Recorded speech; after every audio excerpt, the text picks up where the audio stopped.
Hey folks, how are you doing? Now, welcome to this episode of The Grow Show, where I'm going to be taking the back seat and I'm going to be being interviewed this time. Now, a couple of months ago now, I joined one of my good friends, Stefan Thomas, Networking for Dummies author and also sales mentor, speaker. He's just an all-round great guy, and he got me on his LinkedIn Live, and we spoke for an hour about podcasting, about the equipment needed, about the idea. Got loads of different questions that were thrown at us, which was fantastic. So let's dive in a little bit more deeper. Let's go straight into this interview, and please connect with Steph on his various different platforms, and hope you enjoy this episode and insight into podcasting and insight how I got into it as well. Take care. Hello folks, we are live, or at least at the moment I am live. I will bring Gary Jones on screen presently. I'll bring myself on screen presently as well. I just want to make sure that we know that I'm live before I start doing anything clever.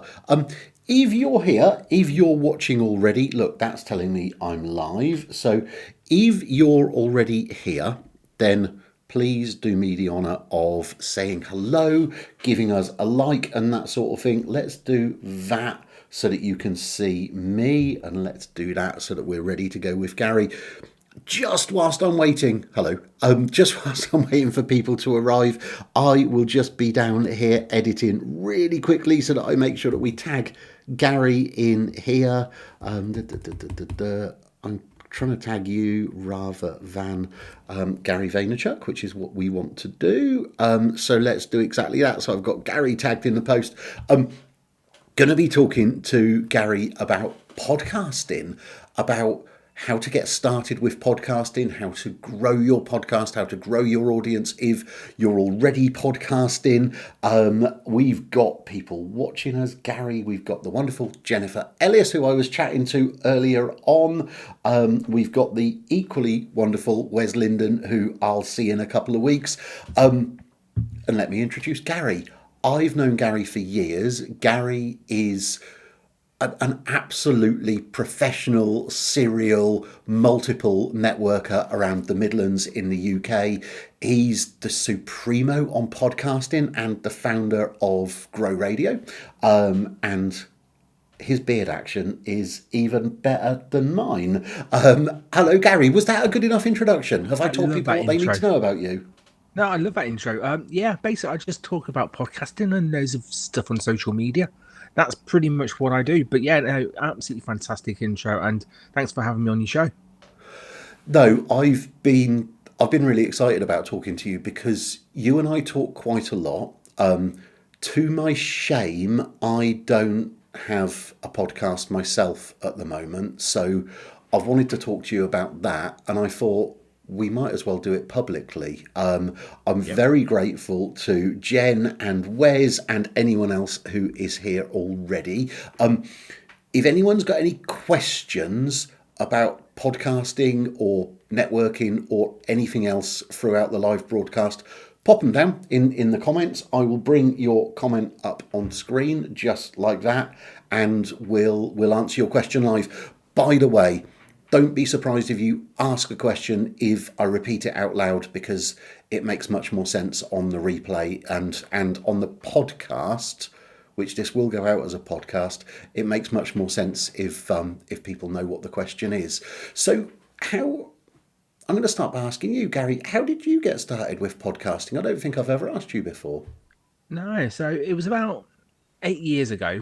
Well, actually, I'll skip back a few years before that. Started listening to podcasts as a general listener when I was commuting between Oxford and Warwick. So it's about a 45-minute kind of train trip each way. And I just literally found a magazine article about podcasts. It was about the topic that I was reading about. So at that time it was triathlons. And I started listening to them. And I found that it was a great way of kind of immersing myself into this culture, into the lives of the triathletes, which previously I was just literally reading. Now I'm listening, I'm hearing their stories from them. And actually, from there, I started listening to podcasts for quite a while. And then about 8 years ago, I contacted via Twitter a local radio station, just on the off chance to see if I could become a guest on one of their shows. It was literally just a simple kind of quick tweet to them. Just thought I'd chance my luck, and I had a meeting with them the following day.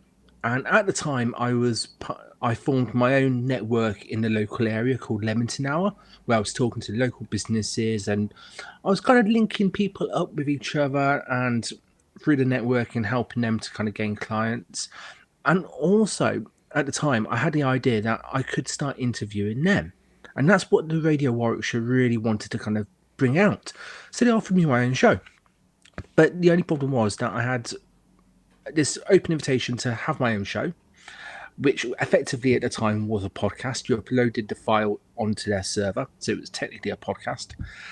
But I literally had 2 weeks to learn how to podcast using just a phone. So that's how I started podcasting. I literally started off literally as a tweet sent out to a radio station, and then literally using my phone to interview people. That's kind of how I got started. But that was 8 years ago, and the industry and podcasting has moved on a little bit since then, certainly due to numbers of listeners and shows being released and shows available. But primarily for me, it's the same principle. It's a great tool for anyone to listen to people, to gain a bit of information, to have a little bit of fun listening to them, to have a chat. But do you know what? If you're nosy like me, it's a great way just to kind of get a great insight into their lives and what they're doing. So that's kind of how I got started in podcasting. Back at the beginning of the century, I was driving to London for work, and would have a 2-hour drive to work and a 2-hour drive back. And I used to listen to cassettes, Zig Ziglar and things like that. I'm thinking this is sort of the modern version of doing that. I used to listen to motivational stuff as I needed motivation. I used to leave home at 5:20 in the morning, but I used to put cassettes in the car, and I'm thinking this is sort of a modern version of that in a way. It kind of is, because the beauty of podcasting is it's on demand, so you can listen to it anytime. And you can listen to it, as you said, in your example, when you're doing other stuff. So people listen to podcasts when they're driving, when they're walking, when they're going to the gym, when they're cleaning, and loads of other places, just a background noise in the office, just to name a few. But they listen to it in loads of different places. And I did a similar kind of commute for a little while, and I was listening to audiobooks, and I compare podcasts a lot to audiobooks, that the fact that you can break down a longer episode into different chunks, and you can listen to them, use it in the time that you've got to listen to them. But exactly that, it's basically getting the information to you when you need it, and on your terms rather than on their terms.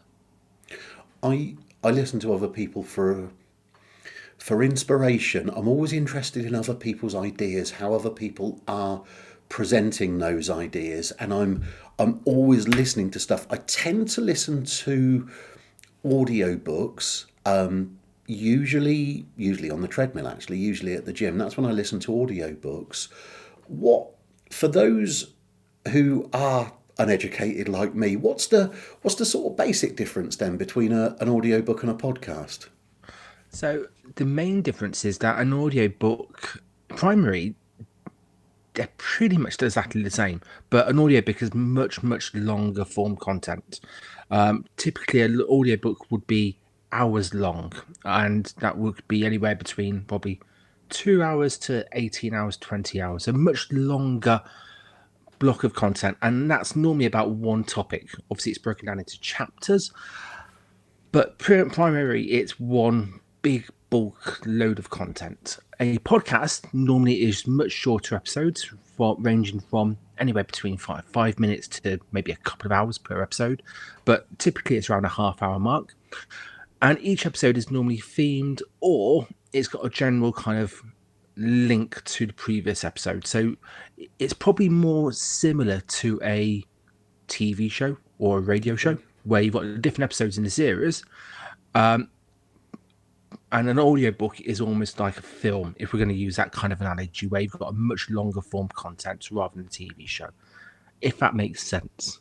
I don't know if it does. No, everything that you're saying makes sense, and I'm being a bit selfish because I'm asking the questions that I want the answers to as well. Now, in fact, the wonderful Damien Bridgman has joined us, and it's lovely to see you, Damien. It's lovely to see your comments pop up at least. The wonderful Damien Bridgman has asked, "What's the best equipment to use for podcasting?" I'm going to change Damien's question, and we can come back to it in a second, because I think the question I'd like to break Damien's question down into a couple of questions, and I think I'd like to start. You've already mentioned, Gary, that you got started with just using your phone to podcast, and that's pretty much how I started with everything. What equipment do you need to get started? Is a phone still good enough to get started with podcasting?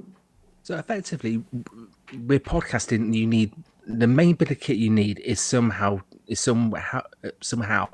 or some equipment to record the audio. That's the main principle. That's the main bit of equipment you need. Now, a phone actually does the job really well, because what you've got with a phone is you've got the microphone just there, or if you've got earbuds or an external, you can use that, and you can put it to your mouth. So actually, it records the voice quite well, and it minimizes the background noise around you. Now, for some people, that's okay, but other people, it might not be. And so the best equipment really for you is what you've tend to I normally say to people is what you've already got. So doing a phone, absolutely fine if it's a phone that records the quality of sound okay. If you've got a computer and it's got a decent audio card, that might do the job, but you might need an external mic. For me, one of the biggest misconceptions is that you need of podcasting is that you need loads of expensive equipment to start off with. And as I said at the start, for me, that's simply not true. Simply not true. Normally, what you've got to hand will probably do. Okay, it won't be the sharpest quality. It might not give the richness of your tone of your voice as much as a microphone would, but it will do the job. So it all depends on what you've got and what level of what level of quality podcast you want to go for. You've got to marry those up. But to answer your question, yeah, it's definitely good enough. Definitely good enough. And the phone 8 years ago wasn't as good as the quality phone that I've got now. So phones are only improving in terms of the technology inside it. But yeah, don't be fooled that you need hundreds or thousands of pounds worth of equipment to get started with podcasting. You honestly don't. You really don't. I'm really interested in that because I think like you, I know a ton of people who've got really good video equipment and have never posted anything on YouTube. I know a ton of people who've got much better sound equipment than me and have never done a podcast. I started a podcast and then stopped. We'll come back in a minute to that, and I'm going to answer later on in the program. Let's talk about Damien's a question in a round way about what's the best equipment when you get started. But I think my advice to people always on social media, and I'm interested to know if you agree with this or not, is to start and see if you build up momentum with it, and then to start to invest in kit when you've done so, rather than investing in kit for a podcast that you only do for one episode, or a video show that you do for one episode. I do these lives with relatively light kit. Actually, I've got a Logitech camera. I've got a piece of kit called Switcher that I actually run it from, plus a couple of lights to make me look a little bit better. We've got questions coming in from Damien and Wes as well, which I'm going to come to, as well as the kit. Gary, how do people get their podcast from a recording of their voice or a recording of them and a guest? How do they get it from there to the internet, actually out to Spotify and Apple and etc. etc.? How do they do that bit? It's really quite simple. What you've got is different podcast hosts, different podcast distribution centers online. They're all places where it's all different places where basically you upload your file to them, and then they'll share it out to all of these different platforms. So the ones that I recommend to people are ones like Libsyn, Podbean, Audio Boom. There's loads of them out there. And basically, once you've recorded your file, you just upload it to there, and then it forms RSS feeds to these different places, and it goes from there. Apple Podcasts is a little bit different, and you have to actually kind of have to have the feed first, and then you basically go into it, and so they can verify it. But apart from that, that process takes a couple of hours. Sometimes it could take a day or so, but that's possibly the most simplest part of it. The hardest part for most people, and we can crack on with this later on if you want to, is actually forming the idea from the podcast and actually then making sure that the podcast is really robust, it's suitable for the audience, it gives massive value. And that's the bit that normally takes a lot more time rather than the technical stuff from there. But if we want to talk about that now, we can do it. If not, we can talk about it in a bit. But the idea is the one thing that most people should really talk about and really kind of take their time thinking about more than anything else. Right, that's just blown my mind. So, because all of the questions that we're getting pretty much are about the kit, the tech, and actually you want to wind people back a little bit further. So let's come to that in a second, because that's really something for people to talk about, and I reckon that thought will be incredibly useful. I started with Anchor. Is that now owned by Spotify? Is that still a good way to start? Is that still a decent starting point that other products exist as well? Yeah. As I say, there's thousands of these places where you can put your podcast and then it sends these links out. Anchor by Spotify, or Spotify Podcast is a really good place to start off with. It gives you a level of kind of, it doesn't do all the stuff that other platforms do, but it's a start. And this is the beauty of the different podcast hosts. Each of them do pretty much the same job, but in a slightly different way. So it's about finding the right one for you. But yeah, Anchor by Spotify, happy days. It's a good solid platform to go for. I'm going to come back to your point about thinking about the actual podcast itself and what you're going to talk about, because I reckon that's I think that's incredibly interesting, because I think everyone gets so worked up about what tech they should use that they don't actually think about what they're going to talk about and whether people will be interested in it. I'm just going to deal with Wes's interesting question, because Wes has asked, should a podcast these days be audio only, or should it include video as well? And I'm really interested in your thoughts on that, and then I've got some thoughts on that as well, Gary. It's a great question, absolutely great question. So for me, it's all about your audience and how they absorb content. For me, that's the number one question. Most people tend to learn in 3 different ways, don't they? They normally read, listen, or watch. They're the 3 different ways that people kind of absorb content they normally learn. So for me, if you have just your podcast as audio, what happens to the people who like to watch interviews and want to watch and kind of have it on a screen? They're going to miss out. So for me, it's all about figuring out your audience and then working out whether they want it to be video and audio or just audio. Because primary podcasts are audio. But actually, do you know what? If you're recording the content and you've got the content via video, why don't you release it anyway on YouTube? It's the second biggest search engine. It makes sense. So for me, it's a no-brainer. You have it on video and audio. But ultimately, it all depends on your audience, and also depends on how comfortable you are on camera and how comfortable your guests are on camera. You've got to factor that in as well. But as a kind of a marketer kind of point of view, content creator point of view, if you're going to be spending your time recording content and then distributing it, might as well do the video as well.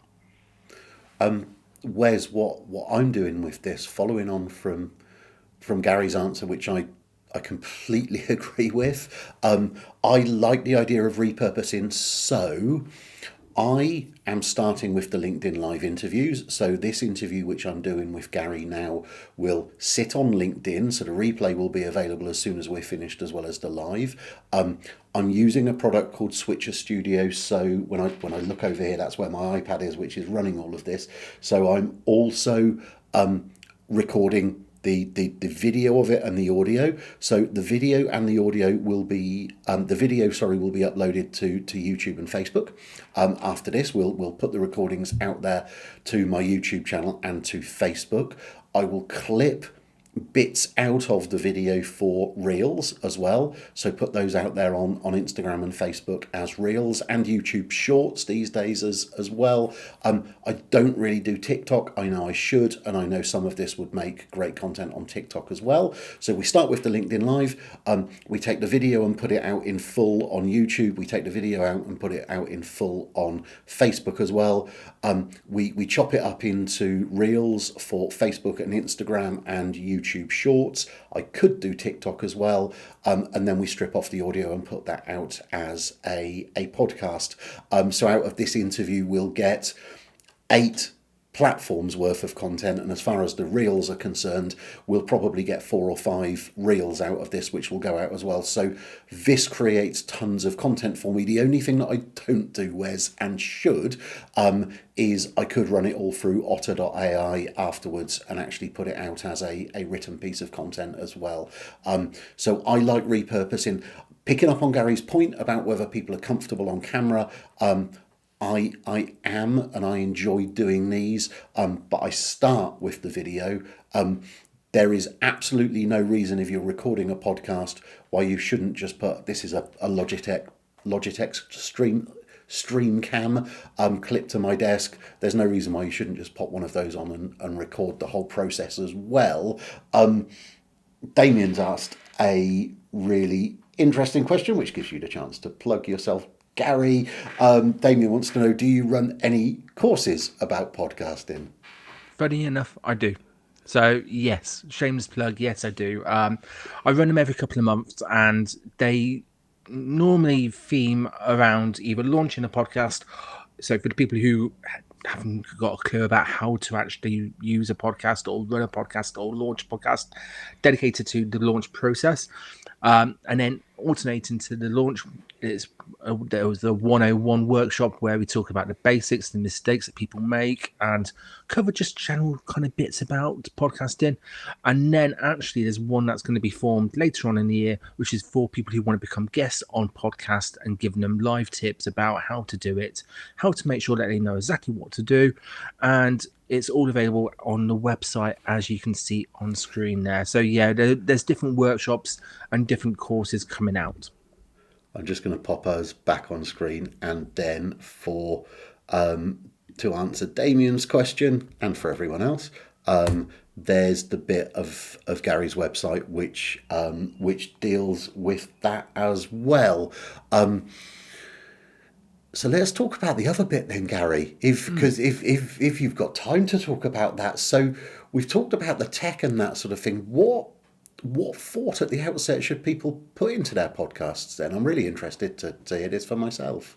So first of all, the tech is important, but the tech, if you don't get the idea right and haven't got the kind of legs and make the podcast as robust as possible, the tech's just going to be sitting on the shelf collecting dust, just like that expensive golf kit you've got in the corner, or the expensive triathlon bike that you've never used.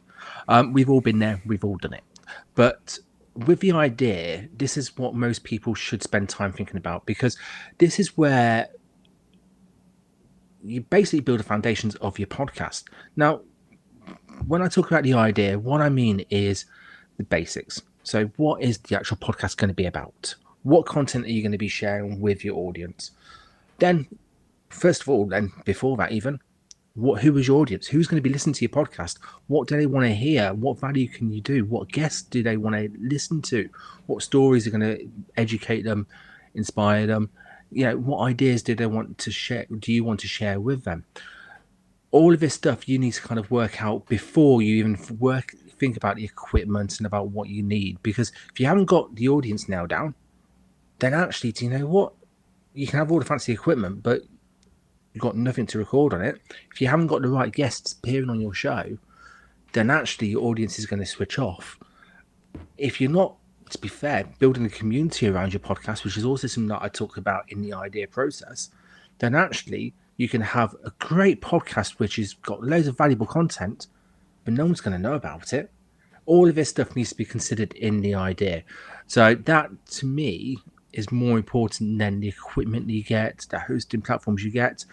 Don't get me wrong, they are important, but you don't want to be the best kept secret, and you want to make sure that actually the content you're providing is brilliant for the audience. So nail the audience, nail the content, nail the guests, nail all that stuff first, and then start thinking about actually creating the podcast brand, creating the kind of the way that you're going to market it, all that kind of stuff. But yeah, the idea for me is so important. And we saw that during lockdown. Loads of people started podcasts during lockdown, which made a massive boom in the industry. Podcasting was a buzzword. Everyone was talking about it. Well, yeah, most people were talking about it if they weren't talking about something else during lockdown. And loads of people started it, which was fantastic. But because their idea wasn't nailed down, they hadn't figured out what content they were going to share on a long-term basis. They hadn't worked out really how it was going to fit into their lives, how it was going to fit into their business, how it was going to give value to their community. Most of them stopped after 6 or 7 episodes because they ran out of steam, or life got in the way, or the guest didn't turn up, so therefore they didn't release one. And there's loads of other reasons, but a lot of people started it in lockdown and just didn't carry on, and that's because the idea wasn't robust enough. So for me, working on the idea, working on those core principles of how does it fit into my business, how does it fit into my life, how does it fit into my community, are so important. So I've started ranting, but you can tell that I'm kind of passionate about this. I think that's huge because I think that's where I tripped up. I obviously quite like the sound of my own voice, but I've started my podcast a couple of times, Gary, and have never had the consistency on it, and it's become obvious that I need your help to talk about it. I think Damien wants your help as well. Damien wants to set up a virtual coffee with you as well, which I think would be amazing. Cool. But yeah, I guess they don't just start a TV program or a radio program and just wing it, do they? They actually put some thought into the first 10 episodes, the first 3 months, whatever it happens to be. Yeah, there's certain key bits that I always get people to do even before we start talking about the equipment, and that is, first of all, make a plan of your first 12 episodes. That for me is a basic kind of requirement, because if you know you're going to be able to do 12 episodes, first of all, you've broken that 6 or 7 episodes, which most people have kind of gone through or stopped at. But then also, you know how the programs, how each episode is going to kind of carry on from each other. You know what guests you need. You know if you're going to be thrown in some solo episodes or you're going to develop in content, but you're going to have a plan. And during those 12 episodes, you can also work out how it fits into your business plan if it is part of your business. So how it fits in your marketing strategy. Actually, talking about the marketing strategy, when is it best to launch a podcast, in terms of your marketing strategy based on what you've got coming up. But you can factor all of those bits in. And then you can factor in also how it fits into your community. How is it going to support your community, give value to your community? Who in your community can you get in to help you with the podcast, either as a guest or as a co-host or whatever that could be? There's so much stuff to think about. And it's only when you take an outside step outside of your podcast and look at it, you can sometimes kind of see how big it will be. But you're dead right. You wouldn't plan a TV show, a radio show, without planning the kind of what content they're going to be sharing. But the truth is, with a podcast, you could literally launch a podcast in an hour. It's as simple as that. But it wouldn't go anywhere. You need to set that time, build those foundations, and then it'll be so much stronger for the future. So much stronger. Well, Damien Bridgman has just made my day. Damien has said, "I'm so glad I took the time to listen to this today. It's amazing." Thank you, Damien. I'm pleased that I bullied Gary into giving up some of his time to be here, because I know Gary's busy. You've talked about community, Gary. Thank you, Damien. Thank you for the feedback. Thank you. You've talked about community. You've built the community around Grow Radio, which I'm just going to put up on screen now. So just if you wouldn't mind, just tell us a little bit about what Grow Radio is and what it actually does. Yeah, so as I said before, most people started off started in lockdown thinking about launching a podcast, I spent lockdown planning how to run a radio station. So effectively, Grow Radio is a platform that allows all of the people who I'm talking to about podcasting a place to come and hang out. So for the people who have no idea what a podcast is, who just wants to listen to a podcast, they can tune in, and there's a different podcast playing on the hour every hour. So they've always got different podcasts to listen to. For the people who have got a podcast who want to showcase it and kind of shout about it a little bit more, then they can host their podcast on they can play their podcast on Grow Radio. And for the people who want to improve their podcasting skills as a guest or just someone who wants to start into getting into podcasting, there's blogs, there's a marketplace where they can get different equipment in, services. Effectively, it's just building that community around podcasting so people can come to Grow Radio, and doesn't matter what their skill level they are at it, they can kind of come along and check it out. That looks. I knew a little bit about Grow Radio already, but when you start talking about it, it seems like such a good idea. You're giving people a place to belong. There's obviously some names on there that I recognise already. I spotted Keith Blakemore Noble's name popping up on there as well, the wonderful Keith. And I know you've got other people on there who I know as well. Where we've people get very tied up with building a huge audience. Is that something that people should think about a lot, growing their audience on their podcast? They should, but I don't think they should necessarily kind of be focused on growing a large audience, because I've always thought to myself, and this is just my own personal opinion about making content, if one person does something different based on what they've seen, what they've heard, or the content that I've produced, I'm happy with that. So for me, it's never about growing large numbers. It's about someone listening to my content or watching my content or coming to one of my courses, whatever it is, and then doing something differently, doing something different about it. That for me is more important. So for me, growing large audiences will come with generating that content and getting the audience right and providing value and having fun with it and getting them involved. But I wouldn't necessarily start a podcast to grow a large audience. I think that's the wrong way around. And I think it's about giving the value to them and getting them to do something differently, or thinking about doing something differently instead. Yeah, you're echoing Gary Vaynerchuk's words there, really, and the way that I've always tried to do things is not, and Terry Wogan.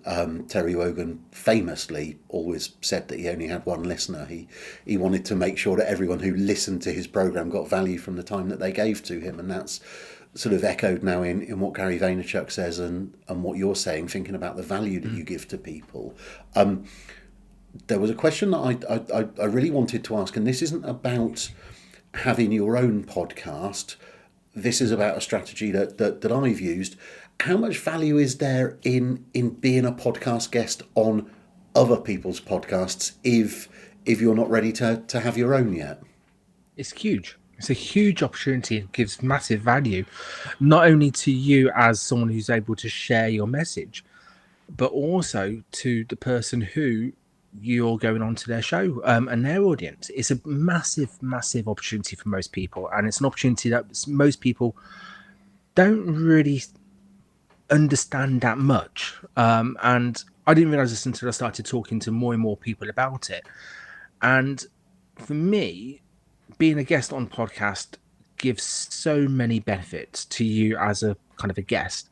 Not only does it help you spread your message to a new audience, it helps you to hone your message, because every time you say something, you're getting better at saying it. You're becoming more confident. You might fluff up a few times, but actually you won't fluff up again if you learn from your mistakes. But it helps you hone your message. It also means that actually you're developing those connections with different people. You know, I'm going to have a virtual coffee with Damien. I'm happy with that. That's my job done for the day.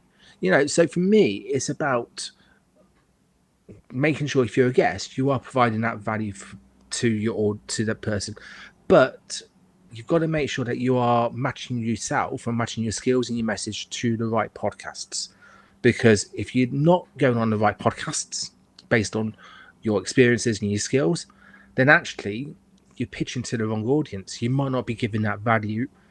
And also, you've got to make sure that when you're going on looking at being a podcast guest, you're matching yourself up to the host as well. You know, you listen to a few of their previous episodes to make sure that you're happy with the content that they're going to be asking and the content you're going to be sharing.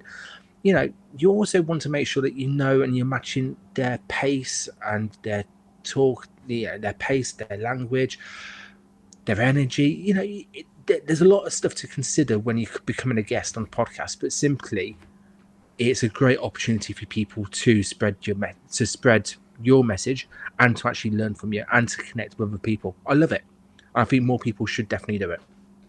I have always taken the opportunity to guest on other people's podcasts when I've been asked, because I try and make sure I bring value to their audience. And I imagine that you'll have picked up a couple of new followers from this today, Gary.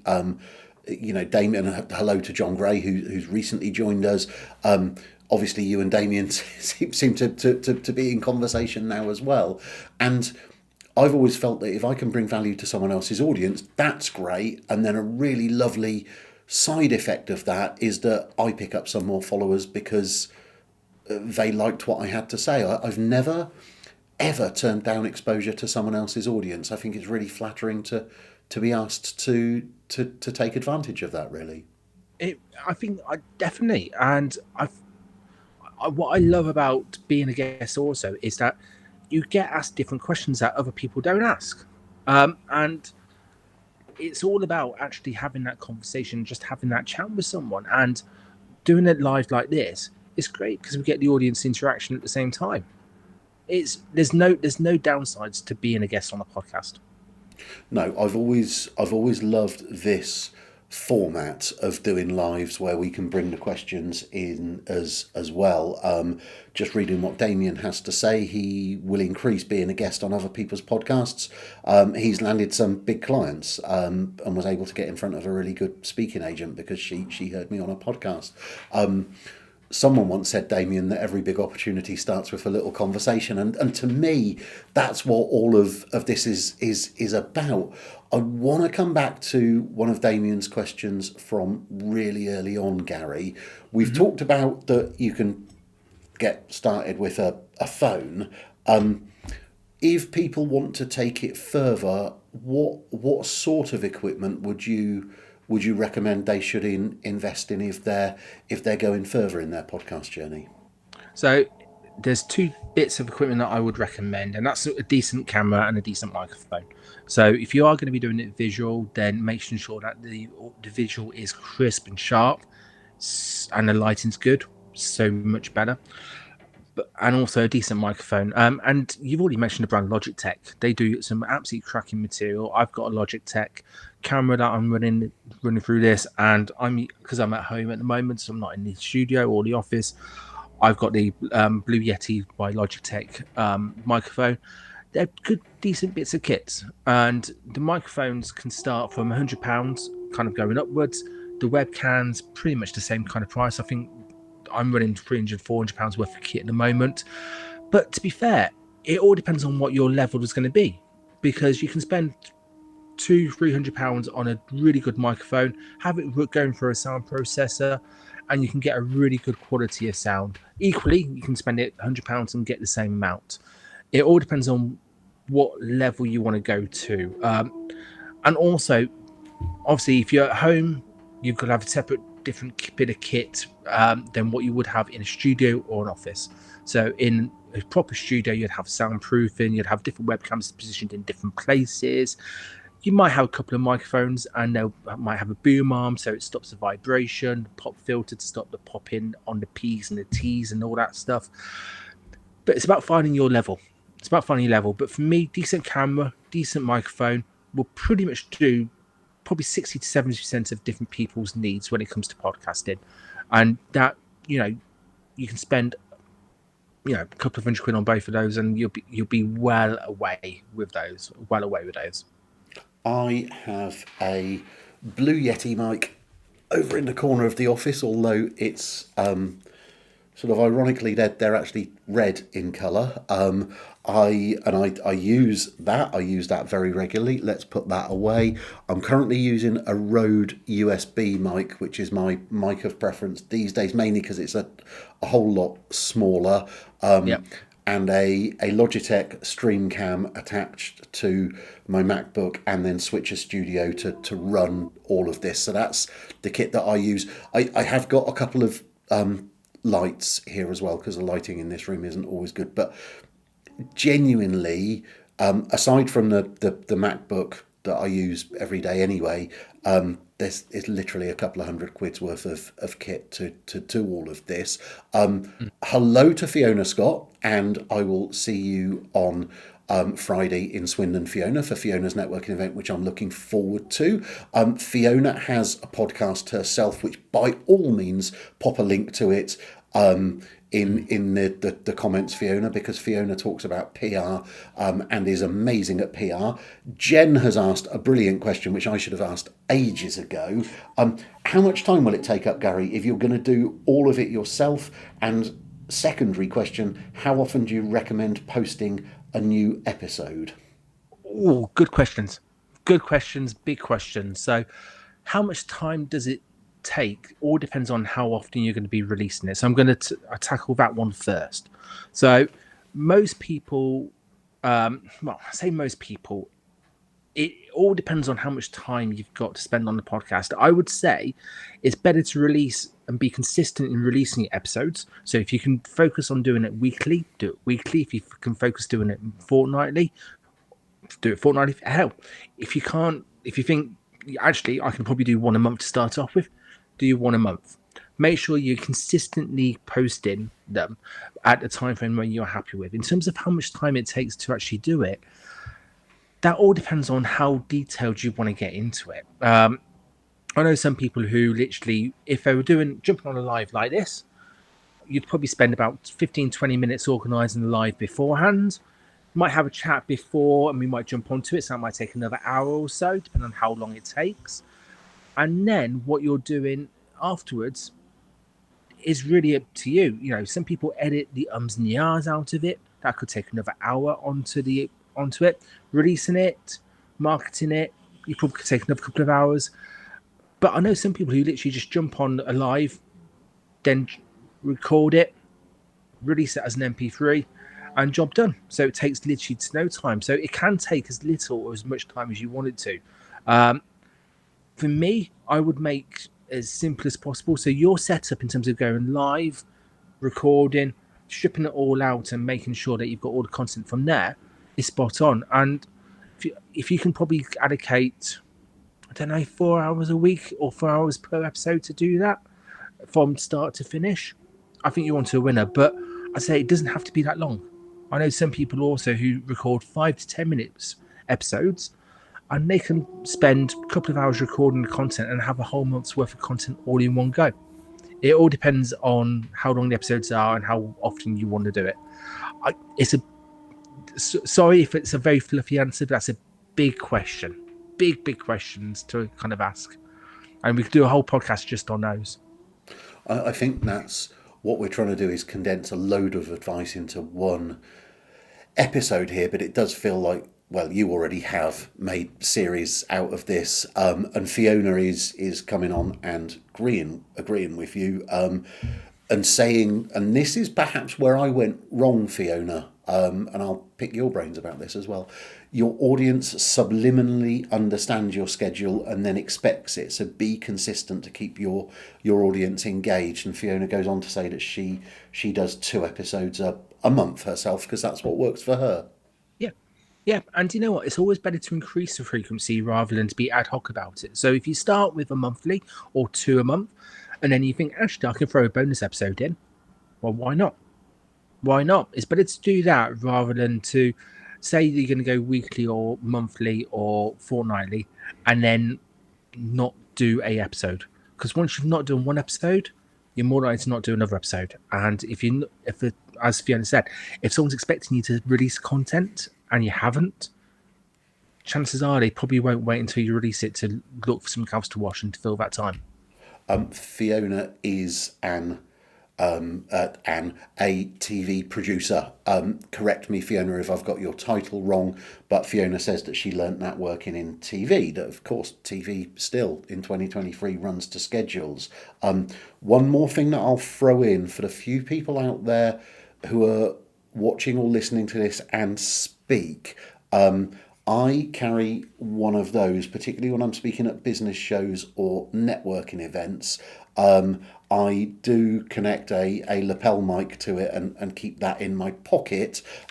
So if I'm speaking at a business show, a networking event, things like that, I record the audio of me speaking as well. I really should put more of those out as podcasts as well. We seem to have the Wiltshire Massive in here now because Roland Millwood has joined us as well. Hello, Roland. That's, I think, everyone in Wiltshire is here this afternoon. But that's when I'm speaking, I've got, like I say, I've got that usually in my breast pocket, and I've got the line in there. I've got the Rode lapel mics actually connected to that. So the sound quality is never going to be pristine on that because I'm speaking in front of an audience. But I quite like the sort of reportage aspect of that, Gary, that you get a bit of audience noise as well. Yeah, and you know what? It gives a bit of kind of ambience, doesn't it, really, to it? And I do like that myself. And I can remember 4 years ago, and it's funny, it was 4 years ago yesterday, that actually we met at a networking event and I recorded a podcast using the Zoom HD. I spotted that on Facebook. So that was, I think, at the Waitley Hall Hotel in Banbury, sort of between where I live and where you live. That's exactly it. And that was recorded on a Zoom HD 1N kind of dictaphone. And we were just going back and forth. And yeah, having a bit of background noise isn't the worst thing in the world, because actually you're naturally going to have background noise pretty much anywhere where you are. What you don't want to do is to have a background noise overcompensating the voice and having the voice sound quality diminished because of the background noise. And all of the stuff that you've said about the lapel mics, the dictaphones, that all basically minimizes the gap between the mouth and the recording device, which means that actually you get a bit of ambient noise, but not too much. And do you know what? It's quite funny. It's those bits of equipment, for the people who think it might be expensive, they're really not that expensive. And I picked up a pretty dirt cheap, it's 30 quid for a pair, lapel mics, just for literally a client to use, that plugged into their phone so they record literally as they were recording it. And it's a cracking bit of kit. It is a really cracking bit of kit. So you don't need to spend much on the equipment. It just has to be good quality equipment, and been tried and tested everywhere else. There's loads of reviews on equipment, and I can put a couple of links, if that's okay, in the comments. We have a couple of kind of more detailed blogs that I've done about equipment, because it is about getting the right equipment, but you don't have to spend the world on it. I think that's a really important point. I'm going to say that if anyone's got any questions for the last few minutes of this, pop them in the comments below. I think the advice that you don't have to spend a ton on it is really important, and it's sort of where we started, because I think people get hung up with that. I think the advice, and if you've not seen that bit of the interview, watch it on replay and find it. The advice where Gary talks about how to plan your podcast before you buy any kit is really, really important. Where should people find you, Gary, if they want to connect with you? I know you're on LinkedIn. I'll give people time to ask any more questions, but whilst they're thinking about that, where should people find you? Where are the best places to connect with you? So I'm on, as Steph said, I'm on LinkedIn. I'm also on Facebook and Twitter. My profile picture is basically that, as you can see on the screen. So me with my 2 thumbs up on all the platforms. My name's Gary Jones. You can find details about Grow Radio. There you go, 2 thumbs up. That's a good solid profile picture there. And yeah, I even put up my business card at one point in time. It's brilliant. But yeah, find me on all the different social media platforms. I haven't really got into TikTok, but Instagram, LinkedIn, Twitter, happy days. There's 2 sides of me. There's the training side of it, which is Grow Marketing Media, and then there's the broadcasting side, which is Grow Radio. So each of them have got their own separate platforms on the different profiles on the different platforms. So if you do want to find out more about podcasting, head over to Grow Radio to kind of engage with the community there. But also, if you want to know about training, pop to Grow Marketing Media. But yeah, that's where you can find us on socials. And Fiona has suggested, and you are both members of Connect, the networking organisation which I run. I'm really glad I've done this because you and Fiona seem to be talking as well. Fiona says, how about being on my podcast and vice versa? Should be fun. I think that would be a great place. John Gray, this is a brilliant question, John. John has a teenage Gen Z audience. Do you think podcasting is suitable for that age group? Just before you jump in there, Gary, my 19-year-old listens to a ton of podcasts, John. Political podcasts, that's what he's studying at university. But my 19-year-old listens to podcasts all the time. So from personal experience, teenagers do listen. So from John Gray's point of view, Gary, Gen Z audiences, teenagers, are they a good audience for podcasts? Definitely. You just need to make sure that the content's relevant for them. They've got a slightly shorter kind of time that they normally listen to. Not by much, but a little bit more shorter. So make sure your messages are more succinct and more concise. But yeah, for sure. And again, the beauty of podcasting is if you create a podcast, like Steph said right at the start, you can repurpose it into different bits of content. So one podcast could be 5 or 10 videos on TikTok or Instagram Reels.